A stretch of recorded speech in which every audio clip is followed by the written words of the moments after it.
Welcome to TSAT. This is Eshwar Kumar. ఈ వీడియోలో మనం ఇంటర్నేషనల్ రిలేషన్స్లో భాగమైనటువంటి క్వాడ్ గురించి డిస్కస్ చేసుకోబోతున్నాం. సో క్వాడ్ దీని యొక్క ఫుల్ ఫామ్ చూసుకున్నట్లయితే Quadrilateral Security Dialogue. So Quadrilateral Security Dialogue, దీన్ని సింపుల్గా క్వాడ్ అని, క్వాడ్ కూటమి అని పిలుస్తూ ఉన్నాం. సో ఇక్కడ అసలు ఈ క్వాడ్ అనేటువంటిది ఎందుకు ఏర్పాటైంది, దానికి గల కారణాలు ఏంటి, మరి ఏ దేశానికి చెందినటువంటి ప్రైమ్ మినిస్టర్ ప్రోద్బలంతో క్వాడ్ అనేటువంటిది ఏర్పాటు అవ్వడం జరిగింది, మరి దీనిలో క్వాడ్లో భారతదేశం యొక్క పాత్ర ఏ విధంగా ఉంది, ఎంత మేరకు ఉంది, ఏ దేశాలు క్వాడ్ కూటమిలో ఉండడం జరిగింది, మరి క్వాడ్ అనేటువంటిది ఎందుకు ఏర్పాటైందంటే దీనికి ప్రధానమైనటువంటి కారణం ఎందుకు ఏర్పడవలసినటువంటి ఆవశ్యకత ఎందుకు వచ్చింది ప్రస్తుతం ఉన్నటువంటి తరుణంలో అనేటువంటి అంశాలన్నీ కూడా మనం ఈ వీడియోలో డిస్కస్ చేసుకోబోతూ ఉన్నాం. So let us start. So ముందుగా ఇక్కడ ఈ క్వాడ్ అనేటువంటి కూటమి ఏదైతే ఉందో, సో దీనిలో సభ్యులుగా ఉన్నటువంటి దేశాలు ఏమేమి ఉన్నాయి అనేటువంటిది మనం తెలుసుకోవాలి. సో ముందుగా చూసుకున్నట్లయితే ఈ క్వాడ్ అనేటువంటి కూటమిలో ఉన్నటువంటి దేశాల సంఖ్య 4 అండి. పేరులోనే ఉంది. సో క్వాడ్రిలేటరల్ అని పిలుస్తూ ఉంటాం. మ్యాథమెటిక్స్ మనం చూసినప్పుడు క్వాడ్రిలేటరల్ అనేటువంటి ఒక పాలిగాన్ ఉంటుంది. సో అంటే లైక్ ఇట్ హ్యాస్ 4 సైడ్స్ అన్నట్టు. క్వాడ్రిలేటరల్ అనేటువంటిది ఏంటి అంటే the shape or else the closed boundary which has 4 sides 4. So అంటే క్వాడ్రిలేటరల్ 4 సైడ్స్ ఉన్నాయి. ఇక్కడ కూడా క్వాడ్రిలేటరల్లో 4 దేశాలు ఉంటాయి. సో 4 నెంబర్ 4 దేశాలు ఉంటాయి. సో ఆ దేశాలు ఏ దేశాలు అంటే ఫర్ ఎగ్జాంపుల్గా తీసుకుంటే ఇక్కడ మన భారతదేశం అని అనుకుంటే ఈ ప్లేస్లో భారతదేశం ఉంటుంది. వెస్ట్ సైడ్లో చూసుకున్నట్లయితే ఈ ప్లేస్లో ఇక్కడ యునైటెడ్ స్టేట్స్ ఆఫ్ అమెరికా ఉంటుంది, ఇక్కడ ఇండియా ఉంటుంది. ఈస్టర్న్ సైడ్లో చూసుకున్నట్లయితే ఇక్కడ మనకి ఈ ప్లేస్లో జపాన్ అనేటువంటి ఇంకొక దేశం ఉంటుంది.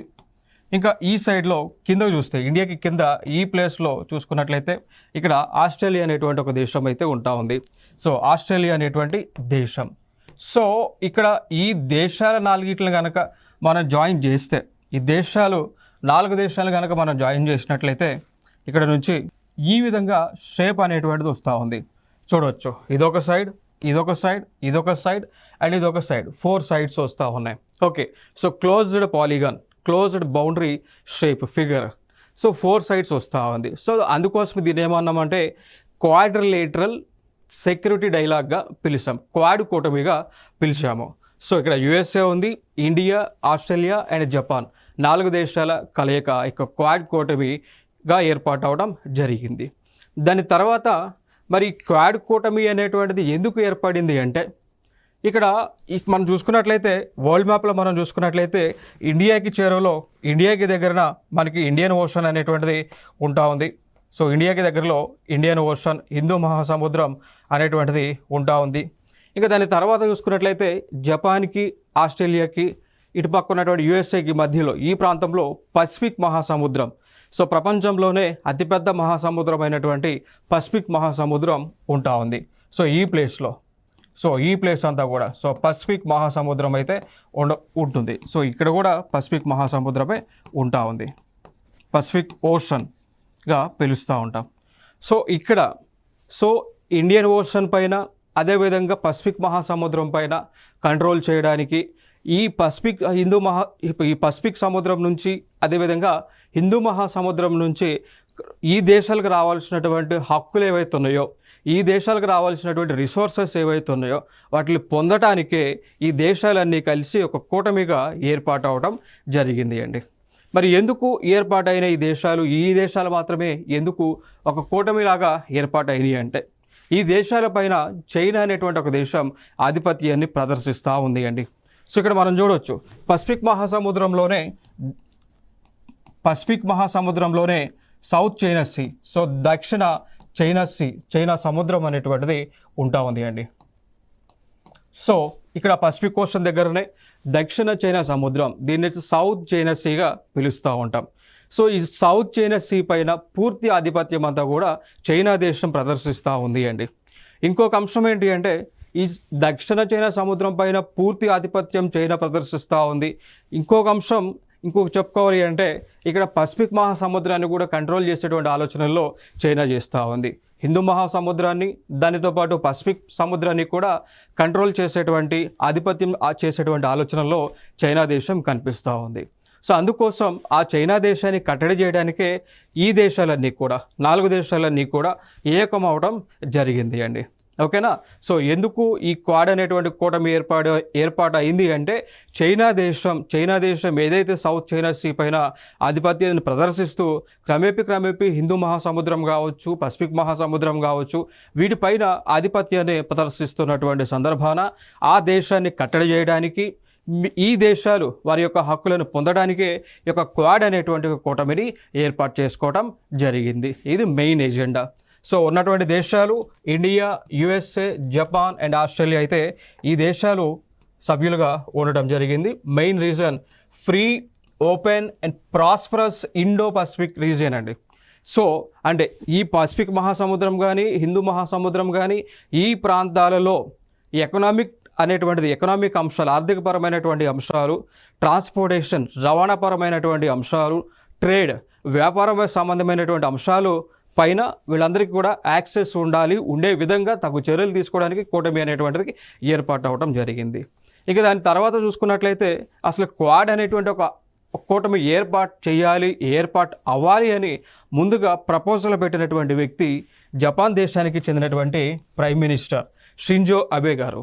సో షింజో అబే గారు 2007లోనే 2007వ సంవత్సరంలో ఆయన ప్రైమ్ మినిస్టర్గా జపాన్ దేశానికి ప్రధానమంత్రిగా ఉన్నటువంటి సమయంలో ఆయన క్వాడ్ అనేటువంటి కూటమి ఏర్పాటైతే ఆ దేశానికి రావాల్సినటువంటి, అదేవిధంగా మిగిలిన దేశాలకు రావాల్సినటువంటి హక్కులన్నీ కూడా వస్తాయనేటువంటి ఉద్దేశంతో ఆయన ప్రపోజల్ అనేటువంటిది పెట్టడం జరిగింది. ఇది ఒక ఇంపార్టెంట్ అంశం. ఇంకా దాని తర్వాత మాట్లాడుకున్నట్లయితే సో 2007లో ఆయన ప్రపోజల్ పెట్టారు. పెట్టిన వెంటనే అది ఆమోదం అయితే తెలపలేదు. ఈ దేశాలన్నీ కూడా ఆమోదం అయితే తెలపలేదు. దాని తర్వాత మళ్ళీ 2012లో సో 2012 డిసెంబర్లో మళ్ళీ జపాన్ దేశానికి చెందినటువంటి ప్రైమ్ మినిస్టర్ అయినటువంటి షింజో అబే గారు మళ్ళీ ప్రపోజల్ పెట్టారు అండి. సో అప్పుడు పెట్టినటువంటి ప్రపోజల్ ఏంటి అంటే డెమోక్రాటిక్ సెక్యూరిటీ డైమండ్ అనేటువంటిది ఏర్పాటు చేయాలి అని. ఏర్పాటు చేయాలి అని ఆయన ప్రపోజల్ పెట్టారు.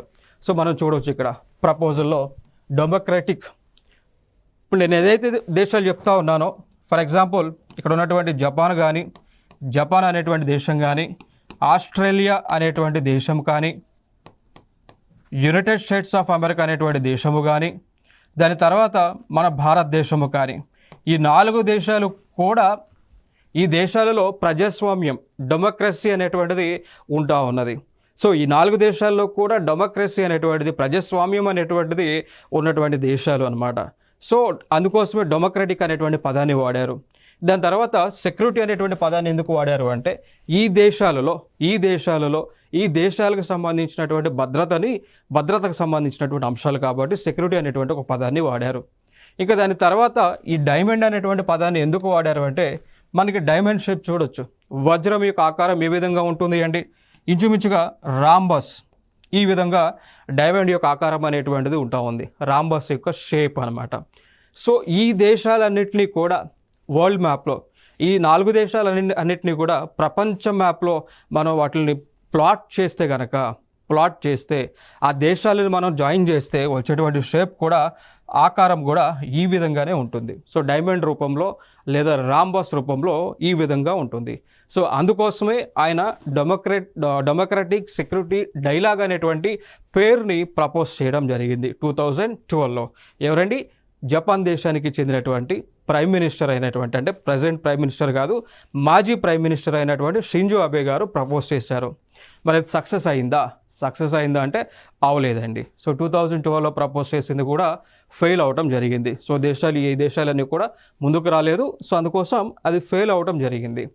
ఇక దాని తర్వాత ఫైనల్గా మళ్ళీ 2017లో, అంటే 5 సంవత్సరాల తర్వాత నవంబర్ 2017లో మళ్ళీ అన్ని దేశాలు కలిసి మళ్ళీ జపాన్ దేశం యొక్క ప్రైమ్ మినిస్టర్ యొక్క అభ్యర్థన మేరకు మళ్ళీ 4 దేశాలు కలవడం జరిగింది. కలిసిన తర్వాత ఎప్పటి నుంచో ఈ 4 దేశాల కూటమి ఏర్పడాలి అని ఎప్పటి నుంచో ప్రపోజల్ ఉందో ఆ ప్రపోజల్ 2017లో 4 దేశాలు కూడా కలిసి కూర్చొని చర్చలు చేసుకొని సెట్ ఆఫ్ గైడ్లైన్స్ అనేటువంటివి ప్రిపేర్ చేసుకొని ఫైనల్గా క్వాడ్ అనేటువంటి ఒక కూటమిని వీరు ఏర్పాటు చేసుకోవటం జరిగింది అండి. అర్థమైందా? సో ఫైనల్గా ఈ క్వాడ్ అనేటువంటి కూటమిని ఏర్పాటు చేసుకోవటం జరిగింది. సో ఫైనల్గా 2017 నవంబర్లో జరిగినటువంటి చర్చలు ఈ 4 దేశాల మధ్య India, Japan, Australia, United states of America 4 దేశాల మధ్య జరిగినటువంటి చర్చల సారాంశంగా మనకి క్వాడ్ అనేటువంటి కూటమి ఏర్పాటు అవడం జరిగింది. ఇది ఇంపార్టెంట్ ఇన్ఫర్మేషన్ ఇక్కడ. సో మెయిన్ ఎజెండా ఇక్కడ ఏంటి అండి? ఈ క్వాడ్ అనేటువంటిది ఏర్పాటు అవడానికి గల కారణం మెయిన్ ఎజెండా ఏంటి? చైనాకి దేశానికి వ్యతిరేకంగా అంటే చైనా వారు ఈ 4 దేశాలకు సంబంధించినటువంటి హక్కులను పొందనీయకుండా అడ్డుకుంటా ఉన్నది. దక్షిణ సముద్రంలో కానీ, దక్షిణ చైనా సముద్రంలో కానీ, పసిఫిక్ రీజియన్లో కానీ, ఇండియన్ ఓషన్లో కానీ చైనా వాళ్ళు ఈ దేశాలకు వ్యతిరేకంగా అనేక కట్టడాలు నిర్మిస్తూ ఉన్నారు, పోర్ట్ ఏరియాలను డెవలప్ చేస్తూ ఉన్నారు. ఓకే, ఇవన్నీ కూడా ఈ 4 దేశాలకి సెక్యూరిటీ పరంగా, భద్రత పరంగా ముప్పు సంభవించేటువంటి అంశాలు. సో ఆ చైనాని కట్టడి చేయడానికే ఈ క్వాడ్ అనేటువంటి కూటమి ఈ 4 దేశాలు కలిసి ఏర్పాటు చేసుకోవడం జరిగింది. సో చూడవచ్చు మీరు 2017లో ఏర్పాటు చేశారు. సో దీనిలో మనకి చూసుకున్నట్లయితే ఆ టైంలో అమెరికా యొక్క ప్రెసిడెంట్ అయినటువంటి డొనాల్డ్ ట్రంప్ ఉన్నారు, India prime minister Narendra Modi ఉన్నారు, జపాన్ దేశం నుంచి షింజో అబే ఉన్నారు, దాని తర్వాత ఆస్ట్రేలియా నుంచి అల్బనీసా. సో 4 మెంబర్స్ అయితే ఉండటం జరిగింది. సో ఇక్కడ నుంచి క్వాడ్ అనేటువంటిది ఏర్పాటు అవ్వడం జరిగింది. సో మ్యాప్లో కనుక చూస్తే ఈ విధంగా మనకు ప్రాజెక్ట్ చేయవచ్చు. ఇక్కడ ఇండియా ఉంటుంది, ఇక్కడ ఆస్ట్రేలియా ఉంటుంది, ఇక్కడ యునైటెడ్ స్టేట్స్ ఆఫ్ అమెరికా ఉంటుంది, ఇక్కడ జపాన్ అనేటువంటి ఒక దేశం ఉంటుంది. 4 దేశాలు కలిసి ఒక కూటమిగానే క్వాడ్ అనేటువంటి కూటమిగా ఏర్పాటు అవ్వడం జరిగింది. దాని తర్వాత చూసుకున్నట్లయితే ఇక్కడ ఇప్పుడు క్వాడ్ నేషన్స్ చైనా. సో చైనాకి వ్యతిరేకంగా క్వాడ్ అనేటువంటి కూటమి ఏర్పాటు అవ్వడం జరిగింది. సో ఇక్కడ యునైటెడ్ స్టేట్స్ ఆఫ్ అమెరికా మరి ఎందుకు దీనిలో మెంబర్గా జాయిన్ అయింది, క్వాడ్లో మెంబర్గా జాయిన్ అయింది అంటే యుఎస్ఏకి ఉన్నటువంటి ప్రధానమైనటువంటి అంశం ఏంటి అంటే ఇక్కడ ప్రపంచంలో గతంలో పవర్ఫుల్ కంట్రీస్ లేదంటే బైపోలర్గా పిలుస్తాము అండి. ప్రపంచంలో పవర్ అనేటువంటిది లేదా ఆధిపత్యం అనేటువంటిది 2 దేశాల మధ్య ఉండేది. Okay, so like for example తీసుకుంటే వెస్టర్న్ కంట్రీస్ నుంచి లేదా వెస్టర్న్ బ్లాక్ నుంచి చూసుకున్నట్లయితే పవర్ అనేటువంటిది యునైటెడ్ స్టేట్స్ ఆఫ్ అమెరికా కంట్రోల్లో ఉండేది. ఈస్టర్న్ సైడ్ చూసుకున్నట్లయితే, సో తూర్పు సైడ్ చూసుకున్నట్లయితే ఈస్టర్న్ బ్లాక్గా దీన్ని లీడింగ్ చేస్తూ రష్యా వాళ్ళు ఉండేవాళ్ళండి. సో ప్రపంచం అనేటువంటిది బైపోలార్గా అంటే 2 పవర్లు కలిగినటువంటి ఇదిగా కన్వర్ట్ అవ్వడం జరిగింది. సో వెస్టర్న్ పార్ట్ అంతా కూడా యునైటెడ్ స్టేట్స్ ఆఫ్ అమెరికా కంట్రోల్లో, ఈస్టర్న్ పార్ట్ అంతా కూడా రష్యా కంట్రోల్లో ఉండటం జరిగింది. సో 2 దేశాలే బైపోలార్ కంట్రీస్గా పిలుస్తూ ఉంటారండి. ఓకేనా? సో 2 దేశాలని బైపోలార్ కంట్రీస్గా పిలుస్తూ ఉంటారు. ఇప్పుడు క్రమేపీ రాను ఈ 2 దేశాలతో పాటు చైనా కూడా అదే విధంగా ఆ పవర్ హబ్గా మారుతూ ఉన్నది క్రమేపీ. సో చైనా దేశము కూడా వన్ ఆఫ్ ది పవర్ హబ్గా మారుతూ ఉన్నది. ఇంకొకటి ఆసియా ఖండంలోనే ఈ చైనా అనేటువంటి దేశం ఆధిపత్యాన్ని చలాయిస్తూ ఉంది. ఓకేనా? సో ఆసియా ఖండంలో లేదంటే తూర్పు ఆసియా, ఈస్ట్ ఏషియాలో ఈ చైనా యొక్క ఇన్ఫ్లుయెన్స్ అనేటువంటిది క్రమేపీ పెరుగుతూ ఉంది. సో ఆసియా ఖండం పైన చైనా యొక్క ప్రభావం అనేటువంటిది పెరగడం అనేటువంటిది యునైటెడ్ స్టేట్స్ ఆఫ్ అమెరికాకు ఇష్టం లేదు. అర్థమైందా? సో ఆల్రెడీ ప్రపంచంలో రెండు పవర్ హబ్స్ ఉన్నాయి. ఒకటి యుఎస్ఏ, రెండోది రష్యా, మూడవది చైనా రావటము యునైటెడ్ స్టేట్స్ ఆఫ్ అమెరికాకు ఇష్టం లేదు. సో అందుకోసం చైనాని కట్టడి చేయడానికే ఈ యుఎస్ఏ కూడా క్వాడ్ కూటమిలో జాయిన్ అవ్వడం జరిగింది. ఇది ఒక ఇంపార్టెంట్.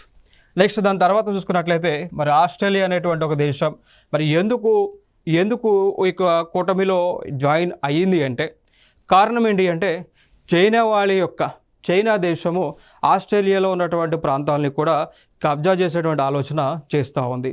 సో ఆస్ట్రేలియా దేశానికి చెందినటువంటి ల్యాండ్ పైన, భూమి పైన ఆ దేశంలో ఉన్నటువంటి వనరులు, ఇన్ఫ్రాస్ట్రక్చర్ పైన, మౌలిక వసతులపైన, పాలిటిక్స్, ఆ దేశంలో ఉన్నటువంటి రాజకీయాలపైన చైనా యొక్క ప్రభావం అనేటువంటిది గణనీయంగా పెరుగుతూ వస్తూ ఉన్నది.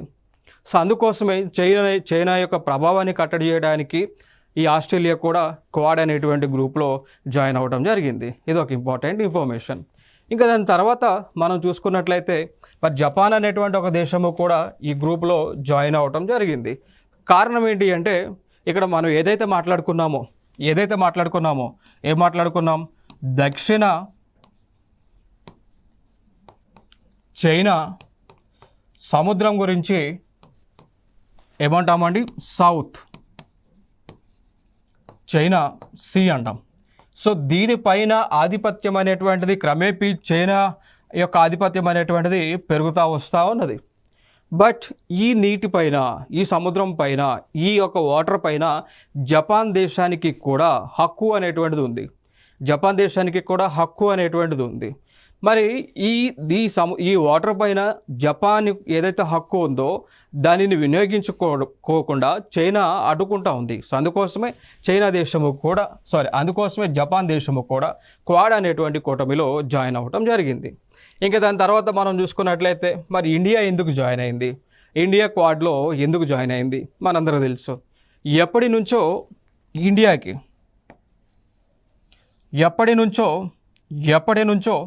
ఇండియాకి చైనాకి మధ్య సరిహద్దు గొడవలు అనేటువంటివి ఎప్పటి నుంచో ఉండటం జరిగింది మిత్రమా. మనందరికీ తెలుసు రెండు దేశాలకి కూడా ఈ ప్రాంతంలో మెక్మోహన్ లైన్ అనేటువంటి అంశానికి సంబంధించి సరిహద్దులు గొడవలు ఉండటం జరిగింది. ఈ ప్రాంతంలో లైన్ ఆఫ్ యాక్చువల్ కంట్రోల్ సంబంధించి సరిహద్దు గొడవలు ఉండటం జరిగింది. ఈ ప్రాంతంలో తవాంగ్ అనేటువంటి ప్లేస్ దగ్గర కూడా రెండు దేశాల మధ్య సరిహద్దు గొడవలు ఉండటం జరిగింది. దాని తర్వాత సిక్కింకి, భూటాన్కి, చైనాకి మధ్య ప్రాంతంలో ఉన్నటువంటి డోక్లాం అనేటువంటి ఒక వ్యాలీకి సంబంధించి, డోక్లాం అనేటువంటి ఒక లోయకు సంబంధించి కూడా ఈ యొక్క సరిహద్దు గొడవలు అనేటువంటి ఎప్పటి నుంచో కూడా రెండు దేశాల మధ్య ఉండటం జరిగింది. దాంతోపాటు అరుణాచల్ ప్రదేశ్ అనేటువంటి ఒక రాష్ట్రానికి సంబంధించి కూడా, సో అరుణాచల్ ప్రదేశ్ అనేటువంటి రాష్ట్రానికి సంబంధించి కూడా రెండు దేశాల మధ్య డిస్ప్యూట్స్ ఎప్పటి నుంచో కూడా ఉండటం జరిగింది. సో దానిని పురస్కరించుకొని చైనాని కట్టడి చేయాలి అంటే ఇండియా ఇంకొన్ని దేశాలతో కలిసి భాగస్వామ్యంగా ఉండాలి. అందుకోసమే ఇండియా కూడా క్వాడ్ అనేటువంటి కూటమిలో మెంబర్గా జాయిన్ అవ్వటం జరిగింది. నెక్స్ట్ అంశంగా చూసుకున్నట్లయితే మరి ఇండియా ఏదైతే క్వాడ్ కూటమిలో జాయిన్ అయిందో ఇండియాకి కలిగేటువంటి బెనిఫిట్స్ ఏంటి? మరి ఏదో ఒక బెనిఫిట్ ఉండాలి కదా, ఉత్తుపుణ్యానికి జాయిన్ అయితే కుదరదు కదా.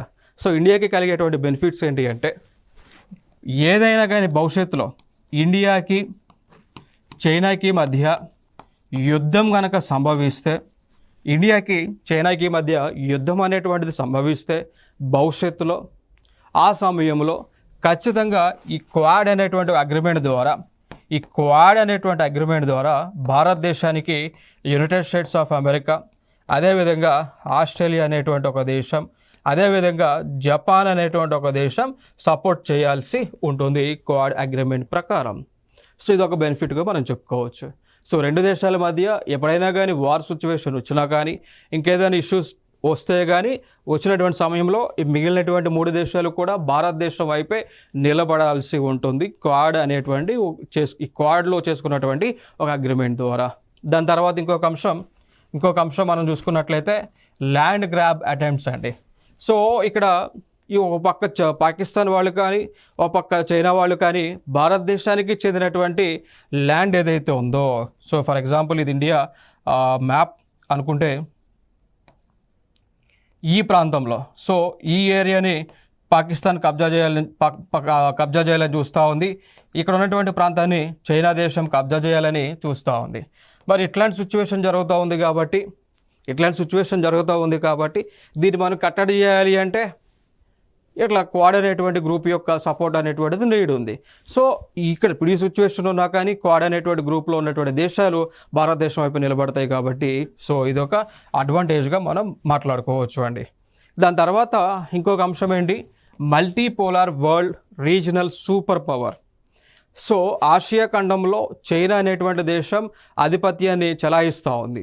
దీన్ని కంట్రోల్ చేయడానికి ఆసియా ఖండంలో ఉన్నటువంటి ఈ ఏకైక దేశము భారతదేశమే. అమెరికా వాళ్ళు ఆలోచిస్తున్నటువంటి అంశం ఏంటి అంటే, ఆసియా ఖండంలో చైనా యొక్క ఆధిపత్యం పెరుగుతూ ఉంది క్రమేపీ. దాన్ని కంట్రోల్ చేయగలిగినటువంటి దేశం, ఆ సత్తా కలిగినటువంటి దేశం, ఏకైక దేశం భారతదేశమే అని యునైటెడ్ స్టేట్స్ ఆఫ్ అమెరికా వాళ్ళు కూడా ఆలోచన చేస్తూ ఉన్నారు. అందుకోసమే ఆ ఫ్రెండ్షిప్ అనేటువంటిది అమెరికా వాళ్ళు మనతో స్టిల్ ఇప్పటికీ కూడా కంటిన్యూ చేస్తూ ఉన్నారు. సో దానిలో భాగంగానే అమెరికా వాళ్ళు ఇండియాకి, మన ఇండియన్ గవర్నమెంట్కి రీసెంట్గా అపాచీ అనేటువంటి హెలికాప్టర్లని అందించడం జరిగింది. అపాచీ అనేటువంటి హెలికాప్టర్లని భారతదేశానికి ఇచ్చారు. దాని తర్వాత MQR-9 అనేటువంటి డ్రోన్లని కూడా, MQR-9 అనేటువంటి డ్రోన్స్ని కూడా అమెరికా వాళ్ళు ఇండియన్ గవర్నమెంట్కి ఇవ్వడం జరిగింది. అంటే ఫ్రీ అయితే కాదు కానీ డబ్బుల కోసం ఇచ్చారు. బట్ ఇచ్చేవాళ్ళు కూడా కావాలి కదా, టెక్నాలజీ ట్రాన్స్ఫర్ చేసేవాళ్ళు కూడా కావాలి కదా. సో అందుకోసమే ఈ టెక్నాలజీ అంతా కూడా అమెరికా ఇండియాకి ట్రాన్స్ఫర్ చేస్తూ ఉంది. సో ఇవన్నీ కూడా బెనిఫిట్స్గా మనం చెప్పుకోవచ్చు అండి. దాని తర్వాత ఇక్కడ ఉన్నటువంటి అంశాలు, సవాళ్ళు చూసుకున్నట్లయితే చైనా ఒక పక్క, క్వాడ్ దేశాలన్నీ ఒక పక్క. దీనికి సంబంధించినటువంటి ఛాలెంజెస్, సవాళ్ళు మనం చూసుకున్నట్లయితే ఇక్కడ సౌత్ చైనా సీ ఏదైతే నేను మాట్లాడుతూ ఉన్నానో, సో దీనిపైన ఆధిపత్యం అనేటువంటిది చైనా స్టిల్ ఇప్పటికీ కూడా ప్రదర్శిస్తూ ఉంది. దానికి సంబంధించి ఈ దేశాలన్నీ కూడా, ఈ సౌత్ చైనా సీ చుట్టూ ఉన్నటువంటి దేశాలు అంతర్జాతీయ న్యాయస్థానాన్ని వీరు అప్రోచ్ అయ్యారు. దాన్ని ఇంటర్నేషనల్ కోర్ట్ ఆఫ్ ఆర్బిట్రేషన్ అంటారు. సో అంతర్జాతీయ న్యాయస్థానం, ఇంటర్నేషనల్ కోర్ట్ ఆఫ్ ఆర్బిట్రేషన్ని అప్రోచ్ అయ్యారు. అప్రోచ్ అయినప్పుడు వారు ఒక జడ్జిమెంట్ అనేటువంటిది పాస్ చేశారు అండి. ఏ జడ్జిమెంట్ పాస్ చేశారు అంటే, సౌత్ చైనా సీ ఏదైతే ఉందో, ఈ సౌత్ చైనా సీ చుట్టూ ఉన్నటువంటి దేశాలకి కూడా దీనిపైన హక్కు అనేటువంటిది ఉంటుంది అని వీళ్ళు జడ్జిమెంట్ని పాస్ చేశారు. బట్ ఆ జడ్జిమెంట్ని చైనా వాళ్ళు స్టిల్ ఇప్పటికీ కూడా వారు అంగీకరించటం లేదు. సో ఇదొక ఛాలెంజ్గా మనం చెప్పుకోవచ్చు అండి. దాని తర్వాత చూసుకున్నట్లయితే, దాని తర్వాత ఇంకొక సవాలుగా చూసుకున్నట్లయితే, ఇంకొక సవాలు ఏంటి అంటే, చైనా దేశము ఆసియన్ కూటమికి దగ్గరగా అవుతూ ఉన్నది అండి. సో చైనా దేశము ఆసియా కూటమికి దగ్గరగా అవుతూ ఉంది. సో ఈ 4 దేశాలు క్వాడ్ అనేటువంటి కూటమి ఏర్పాటు చేశారు అని, అందుకోసం చైనా వాళ్ళు ఆసియన్ కూటమికి దగ్గర అవుతా ఉన్నారు. మరి ఆసియన్ కూటమి అంటే దీన్నే మనం ఏమంటాము అండి, association of South East Asian నేషన్స్గా పిలుస్తూ ఉంటాం. అసోసియేషన్ ఆఫ్, సో దీని యొక్క ఫుల్ ఫామ్ కూడా మనకి important, association of South East Asian nations. So ఇదొక కూటమి. సో ఈ కూటమికి చైనా వాళ్ళు దగ్గర అవుతూ ఉన్నారు. దాని తర్వాత ఇంకొక కూటమి ఉంటుంది, అదే the regional cooperation economic partnership అంటామండి. ఓకేనా. So RCEP, regional cooperation economic partnership అనేటువంటి ఇంకొక సమూహం ఉంది. దానికి కూడా ఈ చైనా వాళ్ళు దగ్గర అవుతూ ఉన్నారు. సో ఈ రెండు కూడా ఛాలెంజెస్గా, క్వాడ్ ముందు ఉన్నటువంటి సవాళ్ళుగా మనం చూడొచ్చు. ఇంకా దాని తర్వాత మనం చూసుకున్నట్లయితే, ఈ ఆసియన్ కూటమి అనేటువంటిది మరి ఎందుకు చైనా అంటే మనకి భారతదేశానికి కూడా ఈ ఆసియన్ కూటమి అనేటువంటిది చాలా ఇంపార్టెంట్ అయినటువంటిది. చూసుకున్నట్లయితే ఇక్కడ చైనాకి అతి చేరువలో ఉన్నటువంటి దేశాలు ఇవన్నీ కూడా.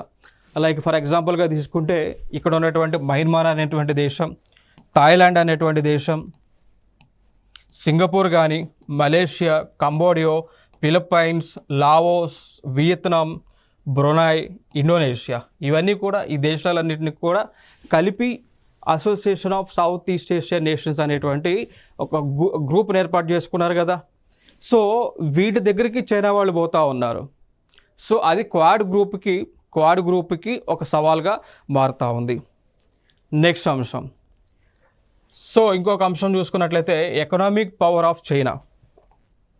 ఇంకా రీసెంట్ జరిగినటువంటి అంశాలు ఏంటి అంటే, రీసెంట్గా మన న్యూస్లో ఉన్నటువంటి అంశాలు ఏంటి అంటే, ఈ క్వాడ్ అనేటువంటి కూటమి ఏదైతే చైనా దేశానికి వ్యతిరేకంగా ఏర్పాటైందో ఆ దేశానికి దగ్గరగానే ఆ దేశం దగ్గర నుంచే జపాన్ కానీ ఆస్ట్రేలియా లాంటి దేశాలు డబ్బుని అప్పు తెచ్చుకుంటా ఉన్నారు. సో ఇదొక సవాల్గా మనం మాట్లాడుకోవచ్చు అండి. ఇక దాని తర్వాత ఈ క్వాడ్కి సంబంధించినటువంటి సమిట్స్ చూస్తే మొట్టమొదటి సమిట్ క్వాడ్కి సంబంధించింది 2021లో జరిగింది. సో 2021 మార్చ్ 12న ఫస్ట్ క్వాడ్ సమిట్ అనేటువంటిది జరగడం జరిగింది.